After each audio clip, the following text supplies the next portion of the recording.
So good morning, everyone. Thank you for joining us this morning at Whitehall Elementary School here in the beautiful Norristown Area School District. My name is Christopher Dormer. I'm very proud to be the superintendent here in the Norristown Area School District, and we're glad that you could join us for this momentous occasion today.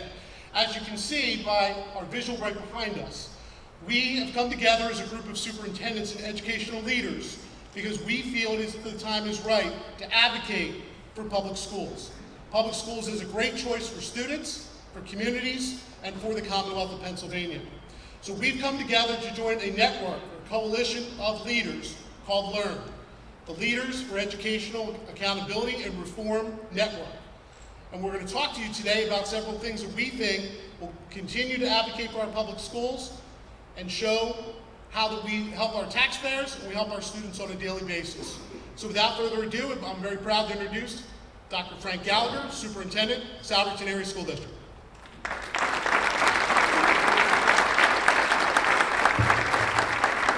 Thank you, Chris. And this is like a coming home for me because I started my career almost 30 years ago in the Norristown Area School District at Stewart Middle School. So it's nice to come back home. My name is Frank Gallagher, and I'm the superintendent in the Souderton Area School District, and we are grateful to Norristown for providing us the opportunity to gather in this central meeting place. This is truly a remarkable day for traditional public schools, and my friends up behind me, superintendents from across the Delaware Valley, have joined us in this cause. This is an unprecedented gathering. There are more than 30 different school districts present today, most represented by their superintendents. Many of us have come together to form LEARN, Leaders for Educational Accountability and Reform Network. We are a coalition of school leaders who are standing up for public education and fighting for charter school reform. It is time that this happens. Simply put, charter school law is badly broken and something has to change. It is no small feat to get 30 superintendents from across the Delaware Valley to attend an event like this on a Monday morning, but that's how important it is to us. Several will speak today and address different aspects of the need for meaningful charter and cyber charter school reform. It simply cannot wait any longer. Charter school costs are growing faster than our own district costs, and our taxpayers are asked to fund these often poor performing schools with very limited accountability and oversight. We are not against school choice, not at all, but we insist that it is time that we compete on a level playing field. Charter schools are exempt from many of the rules that traditional public schools must follow. Charter schools are only required to have 75% of their teachers appropriately certified. All other public schools require 100% certification. How is that fair? We are learning that several of the state's charters are well below the 75% certification mark. This kind of amount of training that a teacher receives truly does make a difference. This means that our taxpayers are funding schools in which up to 25% of teachers simply don't need to be appropriately certified. Imagine going to a publicly funded mental health facility where the state only required 75% of the doctors to be certified, or a public defender's office where the attorneys didn't have to keep up with the legal requirements to keep their bar license. This is what our taxpayers are funding. Teachers in PA charter schools are not subject to the same evaluation system as those in traditional public schools. It's up to each charter to develop its own evaluation system. Charters are considered public schools, but the rules are different. By law, charters must offer the same health benefits as the school district in which it resides. Not all of them do. Again, different rules. Then there's the issue of special education payment calculations. Districts are mandated to send charters one flat amount, which varies per school district. Anytime a student is identified as having special needs, that means we send the same amount, often in the range of $30,000 per student, as opposed to regular tuition rates that are often in the teens. Regardless of how much those special education services cost, many of these students only require limited education services such as speech to learn their R sound. We are paying these charters tens of thousands of dollars per student when the cost of their services may be tens of thousands less.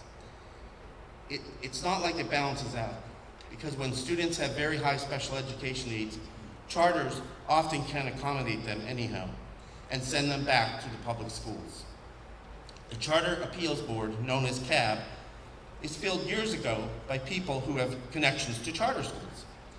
They almost always rule in favor of the charters, that this is a broken system. You'll hear much more this morning about broken charter school law, the need for reform, and how this is hurting public education. The State's Auditor General has called PA's charter school law one of the worst in the country. Governor Wolf supports charter school reform, and he is the first governor to do so. We thank him for his leadership, and also thank the legislators like Representative Kurt Sonny of Erie County, who have introduced bills in support of charter and cyber charter reform. We have a number of legislators in the audience today. We are extremely grateful for your attendance and appreciate you taking time to hear us engage in the conversation. Last week, several of us met members of Governor Wolf's staff and the Department of Education in the governor's office. We told them our stories and shared with them our requests, meaningful, urgent charter school law reform, and that we support a moratorium of approval of any new charter schools and additional seats at existing schools until charter law can be overhauled.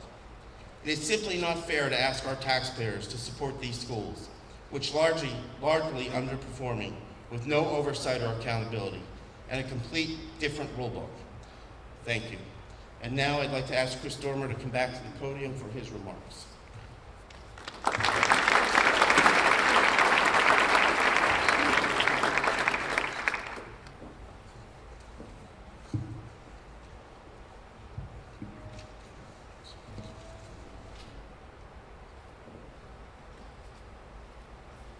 Good morning again, everyone. Thank you, Dr. Gallagher. I want to tell you a little bit about the story here in Norristown Area School District as it relates to charter and the unfair charter school law. Here in Norristown, our public schools educate about 7,700 students, many of which qualify for free and reduced lunch. 1 in 5 qualify for special education, and about 1 in 6 are English learners. We're a very diverse district, and we count that as one of our strengths. From our community, we have about 550 students that attend charter schools. We have about $160 million operating budget that's overseen by 9 of our school board members, several of which are with us today, and we thank them for their attendance. But our story about the need for charter school reform is about accountability. We do not have a single charter school within our boundaries. None. 0. No brick and mortar. And yet, we have 550 students that attend charter schools in other districts or send cyber charter schools that are located across the Commonwealth of Pennsylvania.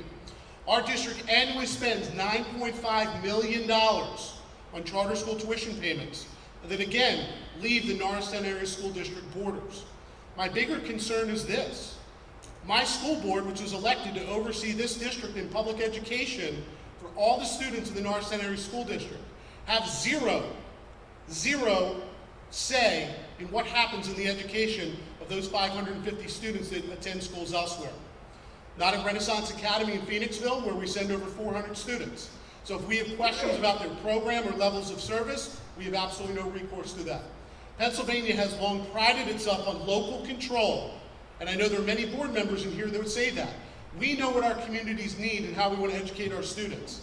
And yet there are 550 students that I, as the superintendent and my board, have zero say over for their programming and how those dollars flow and potentially benefit them, or in many cases, which you're going to hear from our speakers, result in overpayments and potentially harm other students in our districts and the taxpayers in this community.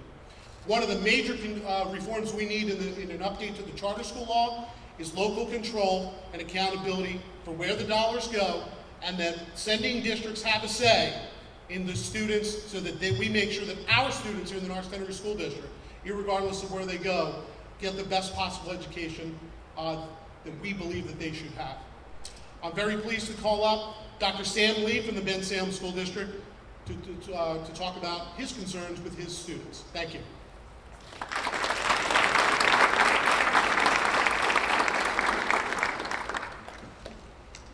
Good morning, everyone.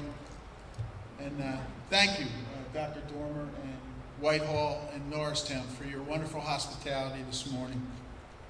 I am Sam Lee, the Superintendent of the Bensalem Township School District. The Bensalem Township School District provides a great education to our students.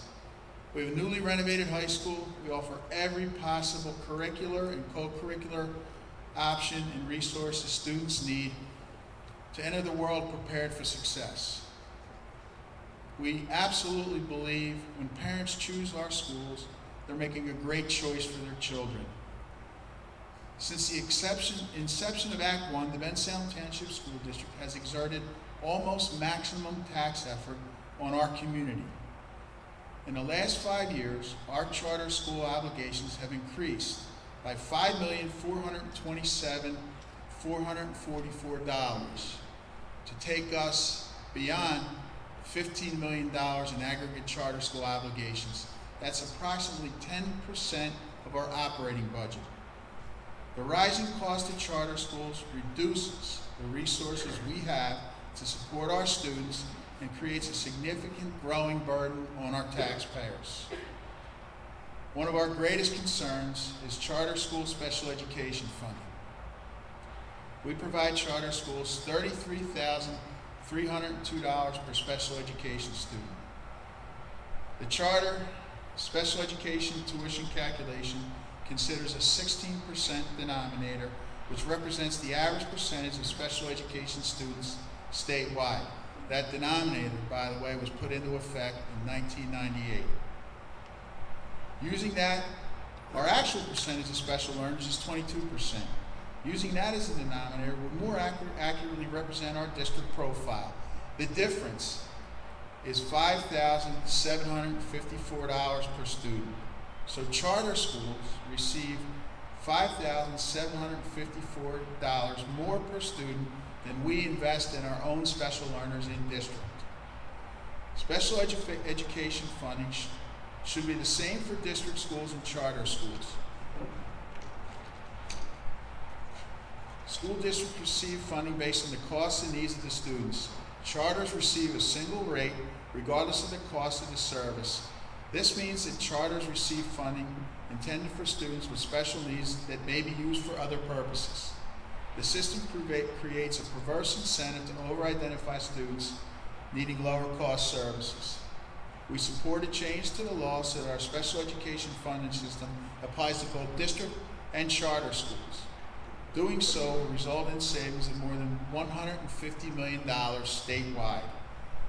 More specifically, apply the special education funding formula to charter schools per the recommendation of the 2014-2015 Special Education Funding Commission. This will match funding with the actual cost of charters, providing services to students with disabilities, and eliminate the profit charters reap off the payments for students with disabilities. I thank you for your attention, time, and listening to our charter school challenges in Bensalem. It's my privilege and pleasure to introduce my colleague, Superintendent of Westchester Area School District, Dr. Jim Scanlon.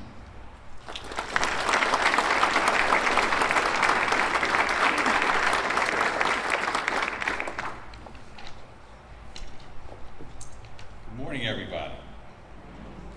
Thank you for coming out and hearing our call for action with charter school reform. My name is Jim Scanlon, and for the last 11 years, I have served as superintendent of the Westchester Area School District, a district of more than 12,000 students. I've been a school superintendent, however, for 21 years. I've been providing input on charter school law for more than 2 decades. And the only revisions to charter school law in that time have further undermined local control and reduced our ability to hold schools accountable. That has to change. As school leaders, we share tremendous concerns about the lack of accountability of charter schools in Pennsylvania and how they're draining funds from public schools. Charter school cost and accountability is not just an urban issue. It's an issue for all school districts in the Commonwealth of Pennsylvania. A recent survey shows charter school reform and accountability is the #1 priority for school board members in Chester County, even above the hot issue like property tax reform. #1 issue. Cyber charter schools have become an increasing drain. There are currently 15 operating cyber charter schools in Pennsylvania. Most are on a list of the state's lowest achieving public schools. The 21st Century Cyber Charter School ranks among the highest with just 54% graduation rate, the highest. Meanwhile, the state graduation rate average for all public high schools is 85%. In the Westchester Area School District, in 2015, 717 of our students enrolled in charter schools. Of those, 140 were cyber charter students. They were enrolled in 11 different cyber charter schools around the state. And 577 were enrolled in 5 different brick and mortar schools. Our tuition costs at that time were $9.4 million for 717 students, $9.4 million. Well, thanks to an aggressive effort to return students to our district, this year we now enroll only 482 students in charter schools, with 159 of them attending cyber charters. That continues to go up. Now, despite a drop in enrollment of 235 students over that 5-year time frame, our tuition costs remain at $9.4 million. Now, how can that be? We lost 235 students, it's the same cost, $9.4 million. Something just doesn't add up. Why hasn't that cost go down? Well, because 91 students are identified as special education students. And with that, we send a payment of $31,000 compared to the $13,100 for a regular education student. The cyber charter school, they're showing 19% of their students coming from Westchester as special education, while our district has a special education population of less than 13%. The way the charter laws are currently written, there's one tuition rate for a school district for a special education student. So if a child only needs speech and language help 1 day per week, rather than the $1,500 cost for that service, we're paying $31,100 for that cost. This flat rate calculation is inequitable, and quite frankly, it's ridiculous. And what are the charter schools doing with all that additional money? Well, I'll give you some more statistics. In our school district, there are 2 brick and mortar charters and 2 cybers for the 17-18 year. One of our brick and mortars, Collegium Charter School, collected $14.9 million in special education tuitions from 5 sending public school districts. $14.9 million they collected from 5 districts. But on their annual financial report, a report required by the Department of Education, they reported they were only spending $4.5 million on special education costs. That's an additional $10.4 million in just 1 year. Where did that money go? Excess unspent tuitions for other charter and cyber charters are also in the millions. Our taxpayers are footing those bills, and they deserve better. We support an online option for students, as you've heard here this morning. There are good reasons for students to attend. However, school districts can provide cyber education at a fraction of the cost of the cyber charter schools. That's why we're starting our own cyber program next year in Westchester. We can provide certified teachers, a high-quality program at a fraction of the cost. In fact, the Chester County Intermediate Unit program costs $5,400 per student. They've been operating that for about 5 years now, versus the $13,100 for a cyber charter. And they only charge for special education services that are provided if we send children to those programs at the intermediate unit. The largest tuition that they've ever charged the school district in the 5 years they've been operating is $8,500, not $31,000, $8,500, and that would include special ed services to kids online. Again, much less than what we're all paying for these 15 cyber charter schools. Every school district sending students to charters can share a similar story. This broken funding formula needs to be corrected, and we're asking the governor and members of the General Assembly to do the following. 1, establish a statewide cyber tuition rate comparable to school district rates. The governor's proposed a $9,500 flat rate tuition. We believe this is still too high, but the idea of a flat tuition rate is certainly more equitable. If we had that rate this year in Westchester Area School District, we would save $1.4 million on our cyber school tuitions just this year alone. Second thing, place a moratorium on any new cyber or charter schools until serious reform can be enacted. Stop putting taxpayer dollars toward poorly performing cyber and charter schools that are undermining public education, and they're just not good for kids. Thank you.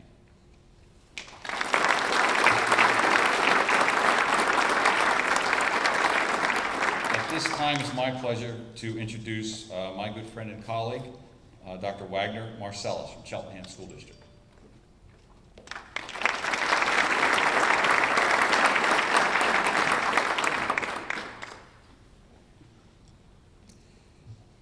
Thank you. Good morning, everyone. Before I get started on my remarks, I couldn't help look at the audience, and I noticed someone in the audience wearing a wonderful sweatshirt, and that sweatshirt says, "I love public education." And I believe I met this individual walking into the building as we got out of our cars from Norristown School District, who sits on the board. And we're all byproducts of the public educational system, and it works. And as an immigrant to this country, originally from Port-au-Prince and coming to the United States, I firmly believe that public education is the great equalizer, and we must do everything to protect it. And to protect it means that there are some challenges that we need to face head on. With that, good morning again. My name is Wagner Marseilles. I'm the Superintendent of the Cheltenham School District. Very pleased to be joining my colleagues to my left and to my right as we focus on Pennsylvania's charter schools and the laws that govern them. For many of you who may not know Cheltenham, our district has faced a number of challenges over the last decade. We're growing exponentially with regards to diversity. Students coming to our district with a variety of needs. We have worked really hard to implement programs and services to meet those needs. And like other districts, we are concerned about school safety, new resources, and wanting to ensure that we're addressing the social and emotional needs of our students. So it is indeed our moral imperative to support our students with a focus on the whole child and prepare each and every one intellectually and emotionally to succeed in a diverse, complex, and technologically sophisticated world. However, we must do that with the constraints of our budget and the resources of our community. Like I said earlier, those who know Cheltenham has the highest property tax in Montgomery County. And we must be sensitive to the burden we have placed on taxpayers. So since 2009, school payments to charter schools have tripled. And the concern that faces our community and frightens me is the sheer numbers of millions of dollars going to charter schools that my colleagues are talking about. And I am at the tail end of that low number. However, it's a significant amount. And concerning that if we don't have reasonable, common sense charter reform, then Cheltenham will be in multi-million-dollar payments to charter schools. And much of that is going to cyber charter schools costs. And much of that really has nothing to do with the actual cost to provide cyber education. Every single one of us on stage behind me is paying a different rate for our charter school students. That simply does not make any sense, and that's what we mean when we talk about common sense legislation. We spend more than $20,000 per student for cyber school. That number is almost triple if it is a student with special needs. So we spend roughly $1 million plus. And for many, you might think, you heard my colleagues who are spending $7, $8, $9 million, that might be a small amount of money. It's a significant amount with regards to the burden that we put on our taxpayers. So we need to think differently and act differently with regards to that. And I want to echo my colleagues with Governor Wolf and his commitment and the work that he's done to support reform. I also want to thank House Education Committee Chairman Kurt Sooney, who is leading the effort to reform cyber education. His bill, House Bill 1817, would ensure every student has a choice of cyber programs, significantly reducing the cost of cyber education, and ensuring that cyber students have ongoing support for their home school district. As our school district builds our budget for the coming year, we have to balance our aspirations with what we're able to afford. A significant reduction in charter school payments could provide us with the ability to offer additional services, supports, and staffing for our district. Like many of us, all of us behind me, we are a student-centered school district and want to remain that way. But we're calling on our state legislators to recognize that public schools are losing out. An antiquated system is hurting each and every single one of our districts. And we just want what is asked of us in public education, and that is transparency and accountability. We're not asking any more than that. So thank you for taking the opportunity. At this time, I want to invite Riley Finger, who's a 12th grade student at Souderton Area High School.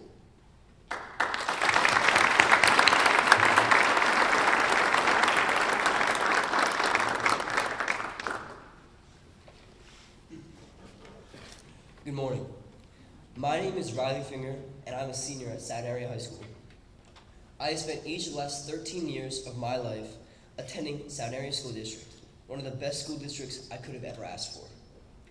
Souderton has provided me with the opportunities and resources I have needed to make the most of my school experience.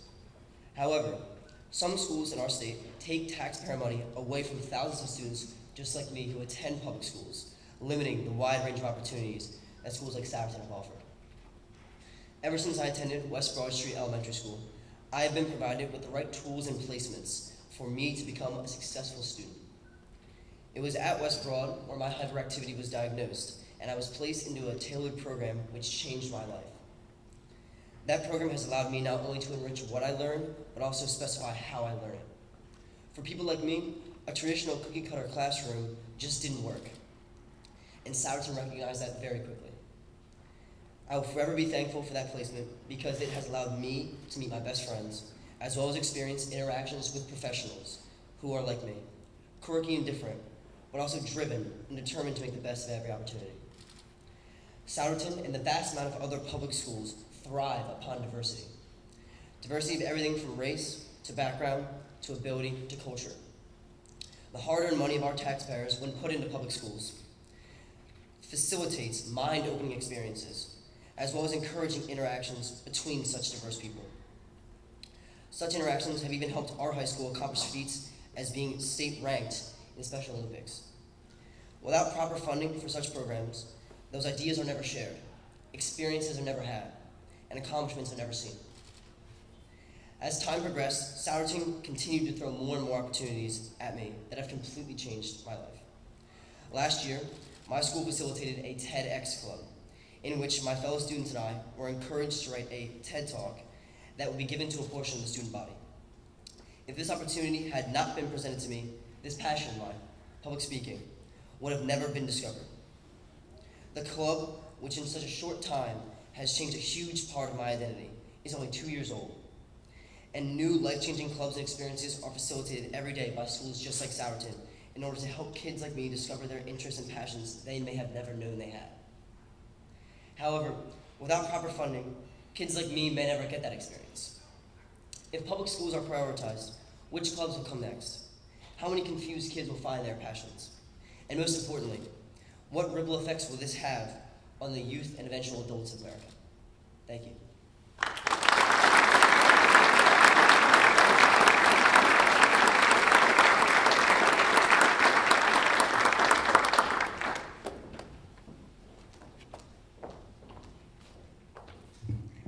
Good morning.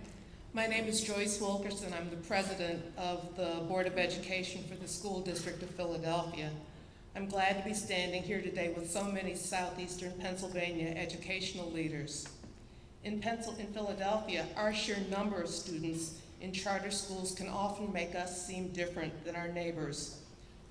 Currently, 1/3 of our city's public school students attend charter schools, with 87 charter schools operating within the city of Philadelphia. What's become clear over the last several years is that our challenges are no different from school districts across the Commonwealth of Pennsylvania. As the number and size of charter schools have grown, major issues with the charter school law have become painfully clear to all of us.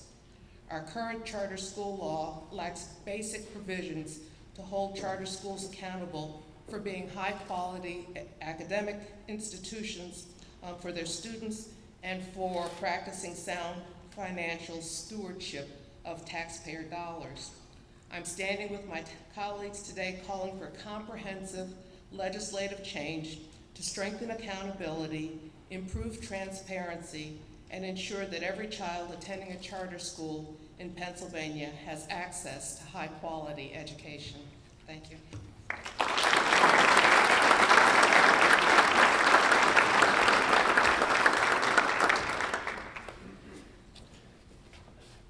As you hear, our stories are different, but they're so much the same.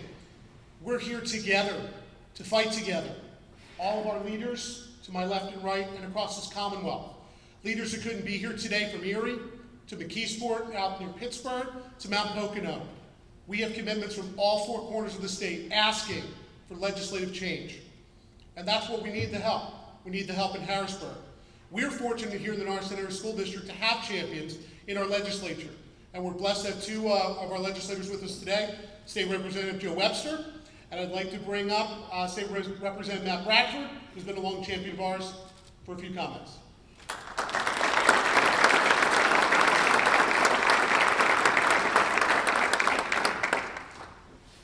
Thank you, Superintendent Dormer, for bringing everyone together here today, as well as for all of your work on behalf of the children of the Norristown Area School District.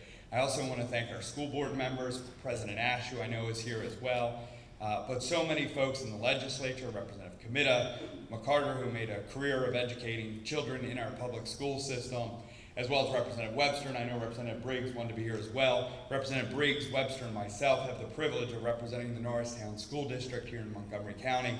But one of the crazy things, and this will be a little of a side, but because of gerrymandering, we also get to represent multiple school districts who face very different challenges. In my own world, Dr. Zerby in the Methacton School District, where I'm proud to say my children attend. I represent the Methacton School District and parts of the Colonial School District. Representative Briggs, parts of the Lower Merion School District. I think Representative Webster is out into the Perk Valley School District. At one time, we would know that this issue, and I think the Westchester superintendent said it so well, charters were viewed as an urban problem. It was not necessarily our thing. It was school districts that may have been viewed as somehow not making the cut. Well, let's be clear, that issue is no longer what you see. The simple reality is school districts, not just across Montgomery County or southeastern Pennsylvania, but across the Commonwealth, are faced with an inequitable funding system that is then exacerbated by a charter system that simply as unaccountable, as the superintendent says, is unresponsive, and frankly a legislature that has been unwilling to address this shame.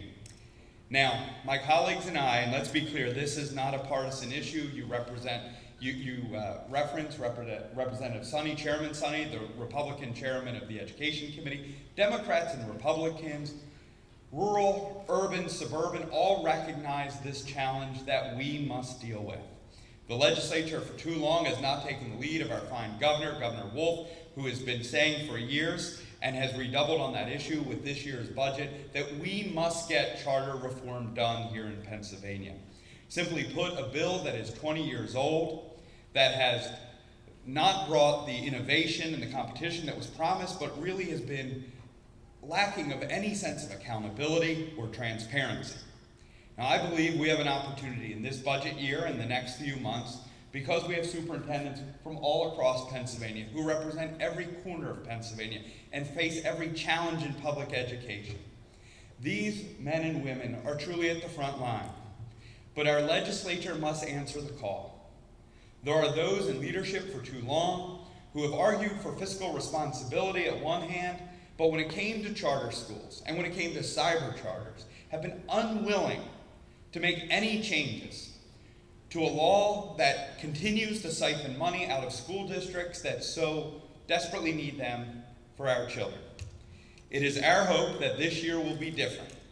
There are more members representing districts that are represented by these superintendents here that recognize we must do something very different.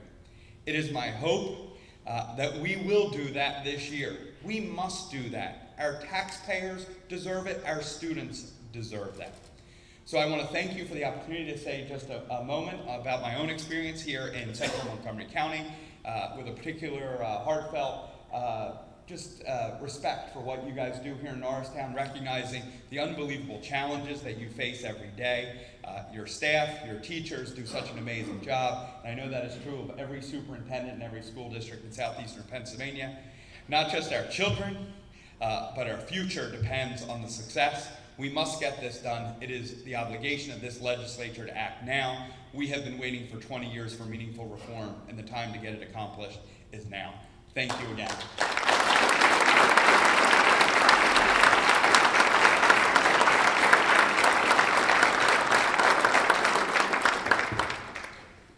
Thank you very much to Representative Bradford, who once represented the Souderton Area School District, and to our 12th grade senior, Riley Finger. Great job.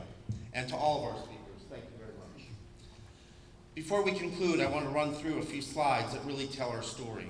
Pennsylvania ranks among the top 3 states in the country that enroll the most students in cyber charter schools. A lot of our slides focus on cybers, but certainly, as you heard, overall brick and mortar charter school reform is desperately needed as well.